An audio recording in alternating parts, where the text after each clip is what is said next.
بسم اللہ الرحمن الرحیم۔ حلیس بن علقمہ کی ناراضگی کے بعد قریش مزید 2 دن تک سر جوڑ کر بیٹھے رہے، اور ان 2 دنوں میں وہ لوگ جو چوری چھپے مسلمانوں کا جائزہ لینے مکہ سے حدیبیہ جاتے، وہ تو واپسی پر قریش کی مجلس شورا میں پیش ہو کر باری باری اپنی مشاہدات بیان کرتے تھے۔ وہ بتاتے تھے کہ مسلمانوں کو حضرت محمد صلی اللہ علیہ وسلم سے حد درجہ عقیدت ہے، اور وہ ان کا اتنا احترام کرتے ہیں کہ اگر آپ صلی اللہ علیہ وسلم پانی کا ایک پیالہ طلب کریں تو 20 لوگ پانی لینے کے لیے دوڑ اٹھتے ہیں، اور جو لوگ پانی نہ لا سکیں یا ان تک نہ پہنچا سکیں تو وہ اپنے آپ کو انتہائی بدنصیب انسان سمجھنے لگتے ہیں۔ اور لوگوں کا کہنا ہے کہ مسلمانوں کی زندگی میں ایک عجیب بات یہ ہے کہ وہ دن میں کئی مرتبہ کعبے کی طرف منہ پھیر کر صفے باندھ دیتے ہیں اور اپنی خاص عبادت کرتے ہیں۔ اس عبادت کی ادائیگی کے وقت ان کا نظم، انوشاسن، ڈسپلن دیکھنے کے قابل ہوتا ہے، اور دیکھنے والا ان کا وصف بیان نہیں کر سکتا۔ حدیبیہ سے واپس آنے والوں کا بیان تھا کہ حضرت محمد صلی اللہ علیہ وسلم کے لیے مسلمانوں کی وفاداری اتنی زیادہ ہے کہ اگر وہ ایک اشارہ کر دیں تو سارے مسلمان ان پر اپنی جان نشاور کر دیں یا اپنے ہاتھوں سے اپنے آپ کو ہلاک کر ڈالیں۔ قریش کے بزرگوں نے جب یہ باتیں سنی تو ان پر اور وحشت طاری ہو گئی، اور بقول ایک شخص ان کے ہاتھوں کے طوطے اڑ گئے۔ آخر کار انہوں نے 2 دن رات کی لمبی بات چیت کے بعد سہیل بن عمرو نامی ایک شخص کو ایک وفد کی قیادت سونپی تاکہ وہ حدیبیہ جا کر پیغمبر اسلام حضرت محمد صلی اللہ علیہ وسلم سے ضروری بات چیت انجام دینے کے بعد مسلمانوں اور اہل مکہ کے درمیان عدم جارحیت کا معاہدہ یعنی حملہ نہ کرنے کا سمجھوتا منعقد کرے۔ روایت ہے کہ جب پیغمبر اسلام حضرت محمد صلی اللہ علیہ وسلم نے سہیل بن عمرو کو اپنی طرف آتے دیکھا تو اپنے ساتھیوں سے کہا کہ ہمارا کام سہل یعنی آسان ہو گیا۔ جو لوگ عربی زبان سے واقف ہیں وہ جانتے ہیں کہ لغوی اعتبار سے سہیل کا لفظ سہل ہی سے ماخوذ ہے۔ جب قریش کے نمائندوں اور پیغمبر اسلام حضرت محمد صلی اللہ علیہ وسلم کے درمیان بات چیت کے کئی اور دور ہو چکے تو وہ دن آ گیا جب فریقین یعنی دونوں پکشوں کو میں جنگ نہ کر دیں اور ایک دوسرے کو حملے کا نشانہ نہ بنانے کا معاہدہ طے ہونا تھا۔ پیغمبر اسلام حضرت محمد صلی اللہ علیہ وسلم نے اپنے داماد حضرت علی بن ابی طالب رضی اللہ تعالیٰ عنہ کو بلایا اور ان سے کہا کہ وہ معاہدے کے دستاویز تیار کریں۔ حضرت علی رضی اللہ تعالیٰ عنہ نے قلم ہاتھ میں تھاما اور اس طرح لکھنا شروع کیا، بسم اللہ الرحمن الرحیم۔ یہاں سہیل بن عمرو نے فوراً ٹوکا اور بولا، میں رحمان رحیم کو نہیں جانتا۔ علی کو بسمک اللہم لکھنا چاہیے، کیونکہ قدیم زمانے میں سے ہم عربوں کے معاہدے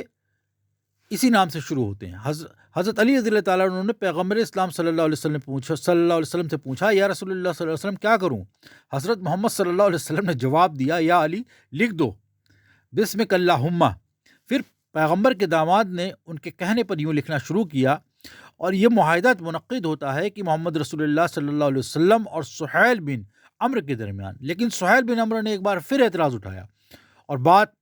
یوں کہی کہ ہم تمہیں اللہ کا رسول نہیں مانتے، اور اگر مانتے تو مکہ میں آنے سے کیوں روکتے؟ لہٰذا اس معاہدے کی شروعات یوں ہونی چاہیے، یہ معاہدہ منعقد ہوتا ہے محمد بن عبداللہ اور سہیل بن عمرو کے درمیان۔ حضرت علی رضی اللہ تعالیٰ عنہ نے پیغمبر اسلام حضرت محمد صلی اللہ علیہ وسلم کی طرف دیکھا اور آپ صلی اللہ علیہ وسلم نے کہا، یا علی وہی لکھو جو سہیل کہتا ہے، تاکہ اس کی رضامندی حاصل ہو سکے۔ ان 2 باتوں کے علاوہ سہیل نے کوئی اعتراض نہ اٹھایا، کیونکہ معاہدے کے درمیانی اصولوں سے پہلے ہی اتفاق رائے ثابت ہو چکی تھی۔ حضرت علی رضی اللہ تعالیٰ عنہ نے جو خود ایک عظیم دانشور، ایک باذوق، خوش نصیب اور خود نویس اور اسلام کے بزرگوں میں شمار ہوتے تھے، درج ذیل الفاظ میں معاہدہ لکھنا شروع کیا، بسمک اللہم۔ یہ معاہدہ منعقد ہوتا ہے محمد بن عبداللہ اور سہیل بن عمرو کے درمیان، اور اس معاہدے کی روح سے قریش یہ منظور کرتے ہیں کہ آئندہ 10 سال تک مسلمانوں اور اہل مکہ کے درمیان جنگ بندی قائم رہے۔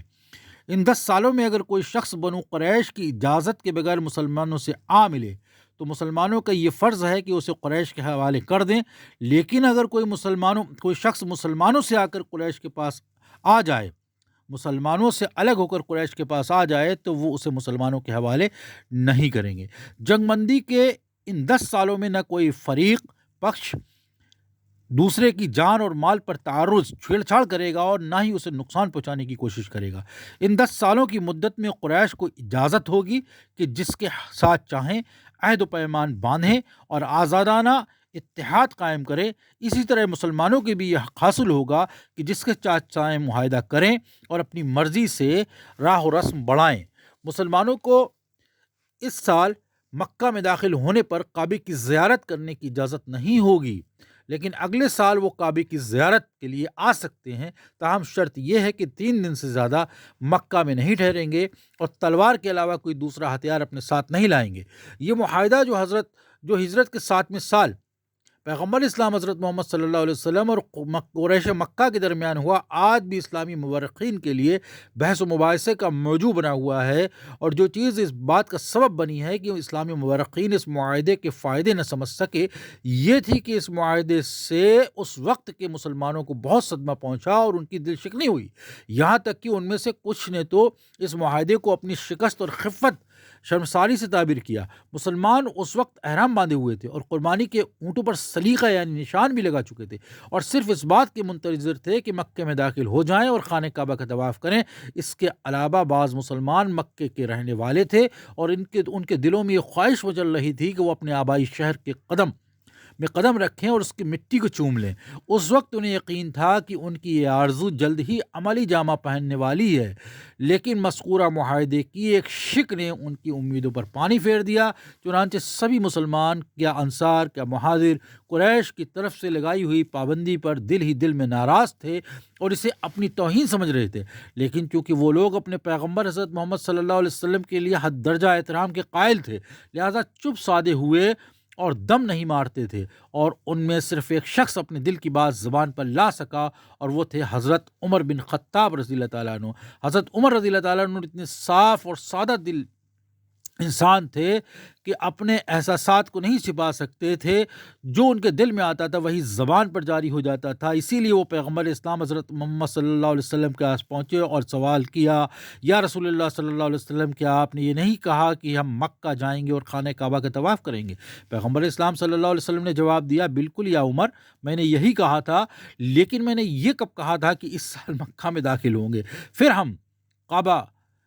یا مکہ جائیں گے اور خانہ کعبہ کا طواف کریں گے؟ حضرت عمر رضی اللہ تعالیٰ عنہ نے پوچھا تو پیغمبر اسلام صلی اللہ علیہ وسلم نے جواب دیا کہ تم انشاءاللہ تعالیٰ اگلے سال مکہ ضرور جاؤ گے اور خانہ کعبہ کا طواف کرنے کی سعادت حاصل کرو گے۔ حدیبیہ کے معاہدے کی وجہ سے مسلمانوں کے دل غم و غصے سے تو پہلے ہی بھرے ہوئے تھے، لیکن ایک اور واقعے نے جلتی پر تیل کا کام کیا، جس کی تفصیل آگے آئے گی۔